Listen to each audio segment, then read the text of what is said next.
Hi, and welcome back to the space that gives you inspiration on work, business, career, job life, and marriage, homemaking, raising children, family, and everything that's in between. The April series, babies and business. I absolutely love this one because I told you guys I already love children and I love babies. You should be seeing that by now. But seriously though, this week I actually want to talk about how businesses or startups are very similar to babies. And if you're a startup, you might see some of these things, so that the next time you look at a child or a baby doing exactly the same thing, you now understand why people look at startups the way they do, right? Now, some are positive, some are negative, but mostly the negatives. I really, really want you to understand why people look at us the way they do. It's because we're really like babies. Startups are the babies of business. Does that make sense? Of course it does. I mean, they're startups. And we're babies in this world of business. Like, we're just starting out. Like, what do we know, right? So anyway, I just kind of want to talk about how babies and startups are similar. And if you're a startup, remember, you can call me, or we can have a face-to-face in case you have any challenge and would like to discuss it and would like to talk to somebody about it. Get into my description box there. There's a link where you can, schedule an appointment with me. So the first one is, we're all new to this world. A business or a startup and a baby are new. Now, think about a baby. Like, what do you think they know? I'll tell you, absolutely nothing. And even now as startups, when we start, we actually know absolutely nothing. It doesn't matter if this is your 10th startup or you've grown up in a family where they were big on business. As long as you're starting a new business and you're a startup, please believe me when I say you're new to the world. I'll give you an example. The Credo, I've shared how we've had to move our business online. Now, you could say to yourself, well, hold up, you have enough experience. You've been in existence for 7 years. I mean, right now, you're moving to online means that you already have experience and you're good to go. No, the truth is right now, I'm treating our online business like I'm new, because guess what? I'm new. I actually am new by virtue of the fact that we've changed our business model. It's like we're starting all over again. We're starting a new business all over again. And guess what? We know nothing. But what's interesting, which is what makes us similar to babies, is we're like sponges. We take in information. If you're a startup and you're new to the world by virtue of the fact that you're a startup, if you're not taking in information, you're like a stunted baby. Like, where will you go, right? And exactly like the way as a baby is, right now you're going to take in milk, right? There's a time and a point at which you're now going to start taking solids, the harder stuff, right? You're going to start taking solids. You'll start with the mashed ones and then you'll go to the real solids. That's exactly what you're going to go through as a startup. And you need to allow that process to happen because you're a baby. So take in information. That information will help you to get to a place where you're no longer taking milk, but now you're taking more solid foods until you're doing the hard stuff like the meats and mulokoni of this world.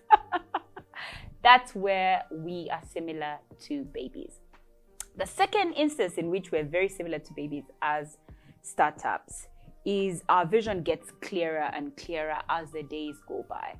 I don't know if you ever knew that babies, when they're born, they don't see in color, right? They see black, they see white, and then they start to see grays, and then they start to see hues of blues. before they can now go into the greens and the yellows and the reds. So yeah, those of you who are coloring your nurseries for your children in all those colors, they are not seeing the colors. Everything they see either comes off as black, white, and then progresses into the grays and into the other colors. Now, I love that you have a vision and everybody told you to come up with a vision and you came up with a strong vision and you're feeling so proud of your vision. I want to tell you now, and it's not like I'm a prophet of doom or a prophetess of victory, your vision is only going to get clearer. Like what you have that you think is so cool and is so super final and so to the dot, I want to tell you now, it's not going to change. It's just that it's going to become clearer and clearer. It took me a long time to understand that my vision was so big and so ambiguous, and it took me a long time for it to just end in 3 words: work-life management. Like, it's taken years for it to just become 3 words: work-life management. And that's exactly what I do here. Like, this is what I do now. So I'm doing the work. Then in the next few months, I'll do the life. And then the month after, I'll do the management. But I had this vision. I thought it was so cool. But guess what? As time went on, just like children, just like babies, my vision became clearer. I started to see the color. I started to see the depth of my vision. So get ready for that. It's not that it's changing. It's just that it's becoming clearer and clearer. The third thing that makes us really similar as startups to babies is we have extremely weak communication skills. Now, I don't care how prolific you are at the English language, how the Queen calls you for dictionary meanings, how you are the most excellent public speaker.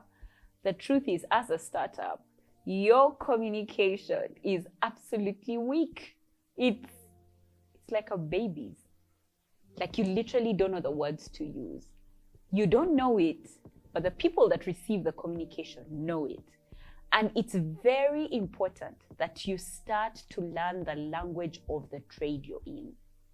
Don't just use random words that you like to use that look really famous in your field, that people use a lot. You've seen those things where people use a statement and you ask yourself, what exactly do they mean? Get to know the language of your trade. Get to know the words people use and what they use them for. Get in depth. I mean, go to people, go to places, go to events, and learn the language of your trade. The truth is, you don't know how to communicate. And after you've learned the language of your trade, this one people don't tell you. Learn to break it down for your customer. After you've learned that trade language, your trade language, break it down for your customer so they can understand what they are buying from you. Don't come with your trade language to us to sell to us. We'll never get it. Come and get those words that you've learned, that language that you've learned, and break it down for us, the customer. The fourth thing that I absolutely love about startups, that I don't think we're similar to babies on this. Sometimes we do exactly like the babies do. Sometimes we don't. Maybe it's a lesson that we should learn. I should have said this last week. No, I didn't. Anyway, that was gone. The ability to learn from a painful past. I'll give you an example. A child, if they've ever been burned by a candle, will most likely not go back to touch a candle. If they've ever been shocked by electricity, they will most likely not go back to that socket. If they've ever been burned by water, by pulling or tugging at something that burnt them, they will most likely not go back. In fact, they are so afraid of that place that caused them pain. As startups, it's important. Actually, this should have been a lesson. I should have said this last week. But anyway, you're here now. It's important for us to learn the lessons from our painful past. I told you, as a credo, we're shifting online. There's certain mistakes that I made when we were starting out. I can bet you right now, I am extremely cautious because I know I have been there before. I right now have a fund from the Ministry of ICT for our online business. The old Manuela Mulondo would have already started by now. You should see me now. I'm just like, hold up. I made this mistake before. I'm not going to make it again. I'm not going to just start without recruiting the right people. Now I know how to get the right people. The people that think about the world and not just themselves. So I'm taking so much time just recruiting because that was a mistake I made in the beginning, and I'm not making that mistake again. Right? So I've been burned before and I'm not getting burned again. I am everything that I did that was right for the business before, in the business model that it was before, I'm doing again. Every mistake that I made, I am ensuring that now that I'm doing this thing afresh, I'm doing it differently to make sure I'm at a place of succeeding right from the start. So learning from our mistakes, learning from our painful past. The fifth thing that makes us very similar to babies is that we think everything is ours. We think everything is ours. We think all the customers are ours. We think that everything that the supplier has is ours. We feel like we have a right to everything. Dear business startup, I'd like to say it here and to say it here today. There's so much room at the top. There's so much room at the top. In fact, there's so much room that you want to make sure that when you get to the top, there's people that you know at the top with you. It can get so lonely to be at the top and you know absolutely no one. Yeah, it feels good telling yourself, see me, I got here. Look at me. Wow, I worked so hard. This is a testament of my hard work, But after day 2, 3, 4, and 5, it can get pretty lonely.